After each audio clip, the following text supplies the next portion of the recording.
Hello, Dan. Welcome to Comic Book Curious. What's your name and handle on Instagram or whatever? My name is Dan Gottlieb. My handle on Instagram is Dan the Man Official. Awesome. Dan the Man Official. Great. Okay, who is your favorite superhero and why? Wow, that's a hard one. I liked more of the obscure sort of characters. I guess you could say the character. I'm going to play the safety game and go with Iron Man because I can understand how someone rebuilt himself literally with a suit of armor to make himself better to fight crime. And during the course of the story of Iron Man is that he had to improve himself in a lot of ways, battling alcoholism and overcoming the fact that he had shrapnel stuck in his heart and he could die at any minute. So it was a kind of a cool concept to read about and learn about. Great answer. What is one quirky thing that you can do or party trick? Sing, rap, beatbox, voices, impressions, sounds, anything. Something quirky. I did voiceovers for a time for Fox Kids. I was a lot of the background characters. Cool. My buddy Dan Green was Yu-Gi-Oh! So I was the guy in the background going, it looks like. I always relate to a funny story because it started with Bullwinkle. Because if you can do Bullwinkle, you can do other voices. So I've been guilty of being a sort of party figure. That's incredible. I love it. What is one superhero power that you want? If you could have one. Say it again. To fly. Yeah. Be able to see the world in a different perspective. That's the only way to go.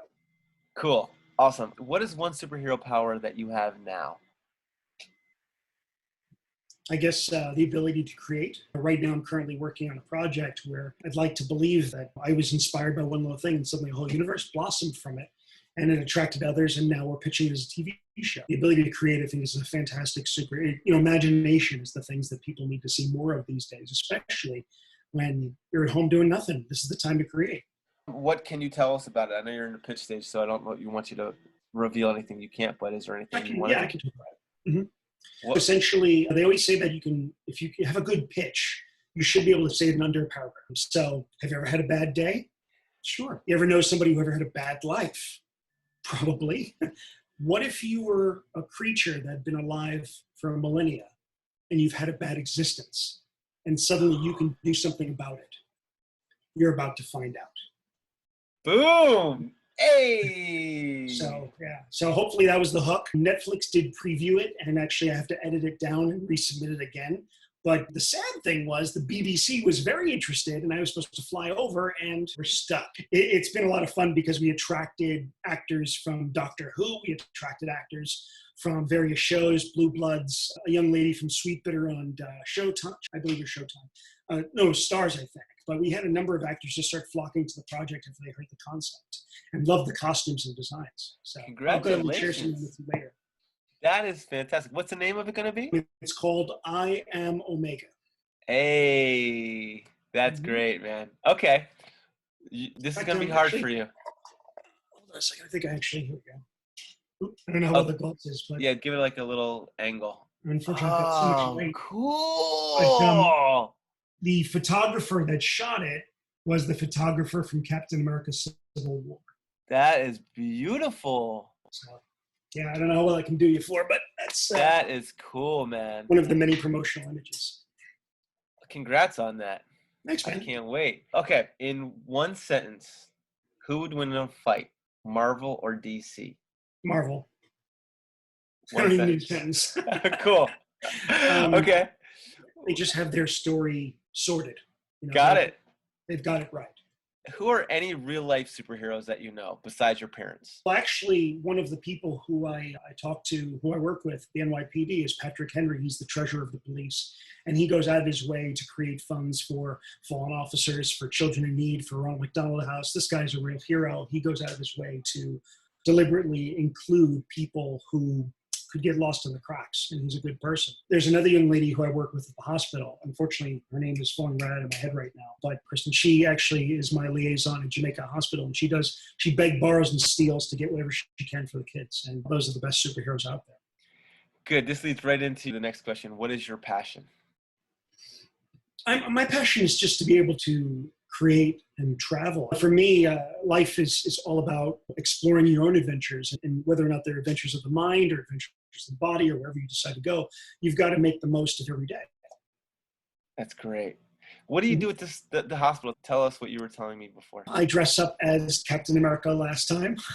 I also dress as Iron Man as well. Occasionally, I'll jump into some other characters here and there, but that's the one the kids want all the time. I organize a team of heroes that sometimes come in from out of town to come with me. One buddy comes in as Spider-Man, another one comes in as Thor. And when we can, we try to dress up and be as authentic to the characters as possible. And it's very different than someone who cosplays.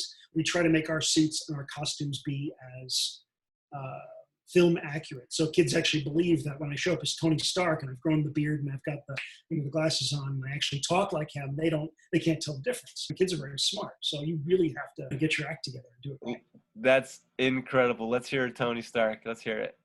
Trying to think of a line.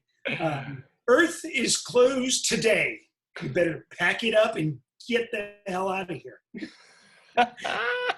I love it. All right, speed round. 1 or 2 word answers. You already answered the first one. Would you rather fly or teleport? Fly. Are you an introvert or extrovert? Introvert. Wolverine or Cyclops? Wolverine. Do you prefer sweet or salty? Salty. Batman or Iron Man? Iron Man. YouTube or Netflix? YouTube. Wonder Woman or Captain Marvel? Wonder Woman. Super strength or super smart? Super smart. Favorite illustrators, like 3 to 4 or 5 favorite illustrators from comics?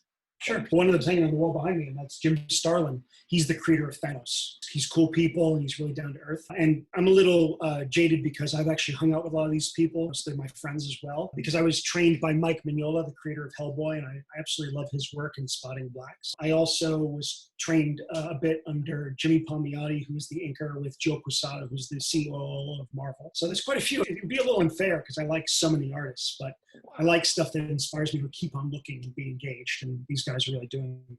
So name those 3 again, just for me, because you broke up. Jim Starlin, Mike Mignola, Jimmy Palmiotti. Mm-hmm. Awesome.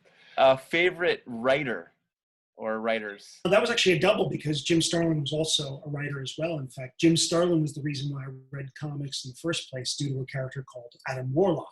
It was the first time in the 70s that he introduced a comic book that dealt with religion in a way that actually said religion was bad, which was pretty tough waters to traverse at that time. But people were engaged and they read it, and the book has been reprinted over and over again because he was the first to do it. And now, of course, his characters are on the big screen. Oh, that's so cool. Yeah. That's great. How about like how comics have changed you or saved you or motivated you, or how do you feel about them? Well, I mean, comics in general, it's a good medium because it's visual. The best story I can tell you is that when a lot of comics, what people don't realize, comic books were actually made to actually get kids to read more books. In fact, I forgot the line exactly because I used to have one of the original paintings, but Classics Illustrated, which came out during the 50s, was actually comic book interpretations of actual books to get kids to read more of them. And a lot of comic books are an inspiration to that. I've lost track of my answer. No, how are they important to you? What have they done for your life? Well, they've enlightened me. There were times that I found like I was just bored out of my mind, or there was just something that just a book didn't cut it because it didn't give me enough. And one of the reasons why I loved my childhood book of the Brothers Grimm was because there was these really amazing illustrations. And comic books do that. They actually give you not just a visual medium, but also the means to actually see it as an actual movie. One of the reasons why The Walking Dead is so popular is because they literally took frame by frame some of the scenes and actually implemented them onto, the TV, which if you look at the scenes with Negan, compare them to the comic book, it's literally verbatim at times, just a little bit few swear words. That's great. Yeah. That's great. I'm going to hit play. Don't go anywhere. That's the end of the interview, but that was fantastic.